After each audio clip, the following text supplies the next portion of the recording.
From the distance, it's a pleasant sight, the Danube drifting through Belgrade. But on closer inspection, the Yugoslav capital bears many scars from the Kosovo War. At the military headquarters, stark reminders of the NATO bombing campaign that paralyzed the city more than 3 years ago. Belgrade's main street bustles with activity, and amidst the shoppers, the face of a Serbian hero, NATO's most wanted war crime suspect.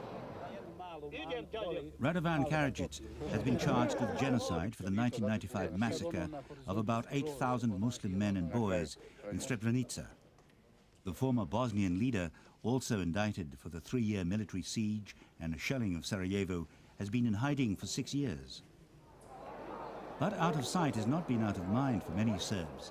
In the last few years, Karadzic's reputation has flourished. Karadzic, a 52-year-old trained psychiatrist, recently published a political play based on Bosnian history.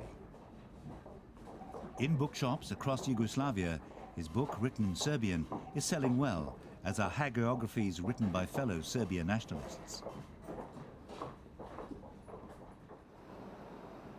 The University of Belgrade, where a law school professor is arguably Karadzic's strongest supporter. Sada, kada je potpuno usamljen, kada je progonjen, now that he's completely kada isolated su and toliki pursued, lovci na ljudske with glave so many na bounty njegovom hunters looking tragu, for him, he's now on je seen in a very odjednom se different pojavio u light, drugom svetlu. grown Kao in čovek, stature, on je passing the nadišao ljudsku borders of the dimenziju human to become a I već legend, ušao u mit I legendu. become a hero. A kako je potpuno usamljen, In complete sam protiv isolation, he svih, provokes more and more on sympathy from many neprestano people, izaziva and not simpatije, just in Serbia, ne samo but kod abroad svojih as well. sunarodnika. Supporters from around the world can log on to a website devoted to Radovan Karadzic. It includes a Balkans history written from a Serbian nationalist's perspective and an empty page titled Media Lies. The pro-nationalist newspaper Sunday Telegraph recently ran an exclusive. What they said was Karadzic's first communication with the NATO forces trying to find him. The letter includes a warning to NATO troops and maintains a defiant tone. "I will never surrender," Karadzic wrote, according to the letter received by the International Committee for the Truth about Radovan Karadzic.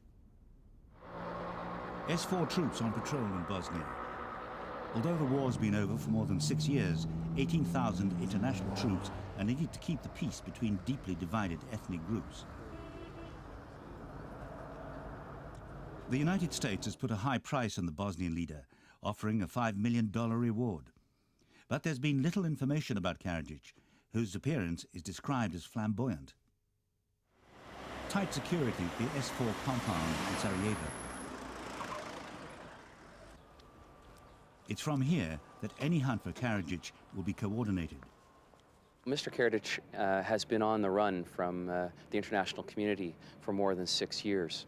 And in that time, he has a group of followers and supporters, as well as a team of personal protection people who are with him constantly. So that makes it difficult to get close to this man. This sleepy, bucolic valley in northeastern Bosnia could be hiding one of the world's most wanted men. There's little doubt Karadzic would be welcome in a number of homes. The area has long been a hotbed of Serbian nationalism. Angry people who feel bullied by NATO and the West. The Dayton Peace Accord, signed in 1995 by a host of Balkan leaders, including the former Yugoslav president Slobodan Milosevic. Serbian nationalists felt betrayed and accused Milosevic of cowardice in the face of Western pressure. Milosevic is currently on trial at the War Crimes Tribunal. I consider this tribunal a false tribunal. Although Milosevic's popularity has shriveled at home, support for his protege, Karadzic, is on the rise. I think it's one of the last I'd say, twitches of the Serbian nationalism, which was totally and utterly defeated 5th of October in the year 2000. And of course, it is also supported by extreme right-wing nationalist margin here, but supported also, I'm afraid, by the Democratic Party of Serbia, Mr. President Vojislav Koštunica's political party. a party which is traditionally nationalist and has a very tender and soft spot for Mr. Radovan Karadzic. President Kostunica is considered a moderate nationalist. Even so, he frequently has criticized the Hague Tribunal, blasting it as anti-Serb. But Yugoslavia is under acute economic pressure to hand over war crime suspects. A new political party drumming up support in Belgrade, the Campaign for Independent Serbia, seeks to break Serbia from Montenegro peacefully. This peaceful approach is a decade too late after thousands of lives lost in wars that resulted in Serbia occupying a tenth of the land the nationalists had hoped for. This human rights campaigner doesn't see Karadzic's support waning anytime soon.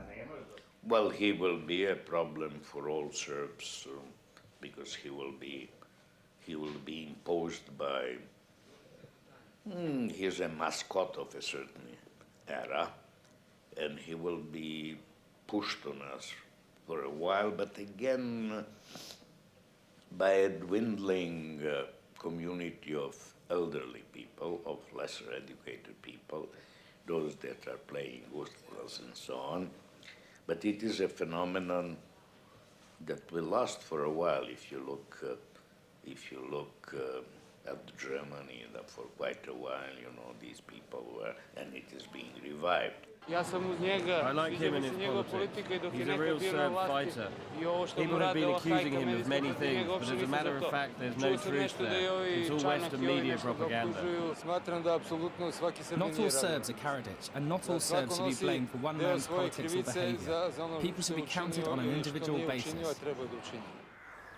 Preserving the evidence at mass graves unearthed near Srebrenica. In 1995, Bosnian Serb troops rounded up thousands of the town's men and boys, put them on buses, and then killed them. The massacre is considered the worst single atrocity in Europe since the end of World War II. Prosecutors at the Hague Tribunal say Radovan Karadzic is the man who must answer for the crime. My message to Mr. Karadzic is never to surrender, or never to surrender alive. That's the same message that's coming from his family. He's in charge of his own destiny, and he shouldn't be forced to do anything against his will.